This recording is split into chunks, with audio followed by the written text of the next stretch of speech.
আসসালামু আলাইকুম। আমার নাম পৃথুলা প্রজাপতি। আমি বলছি কবি সুকুমার রায়ের লেখা জীবনের হিসাব। বিদ্যে বোঝায় বাবু মশাই, চড়ি শখের বোঝে। মাঝিরে কর বলতে পারিস সূর্যি কেন ওঠে? চারটা কেন বাড়ি কমে, জোয়ার কেন আসে? বৃদ্ধ মাঝি অবাক হই ফেল ফেলিয়ে হাসে।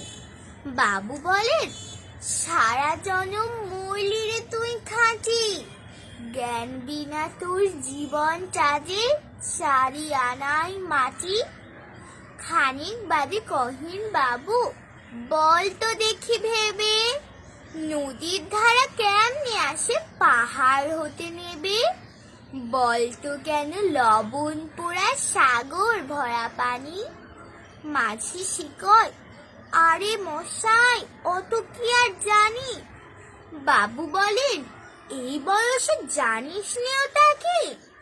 জীবনটা তোর নেহাত খেলো, অষ্ট আনাই ফাঁকি। আবার ভেবে কহেন বাবু, বল তো ওই বুড়ো, কেন অমন নীল দেখা যায় আকাশের ওই চূড়ো? বলতো দেখি সূর্য চাঁদে গ্রহণ লাগে কেন? বৃদ্ধ বলে, আমায় কেন লজ্জা দিচ্ছেন হেন? বাবু বলে, বলবো কি আর, বলবো তোরে কি তা? দেখছি এখন জীবন চাতর 12 আনাই বৃথা। খানিক বাদে ঝড় উঠেছে, ঢেউ উঠেছে ফুলে। বাবু দেখেন নৌকোখানি ডুবলো বুঝি দূরে। মাঝিরে কন, এ কি আপদ, ওরে ও ভাই মাঝি, ডুবলো নাকি নৌকো এবার, মরবো নাকি আজি? মাঝি শুধায়, সাঁতার জানো? মাথা নাড়েন বাবু। মূর্খ মাঝি বলে, মশাই এখন কেন কাবু?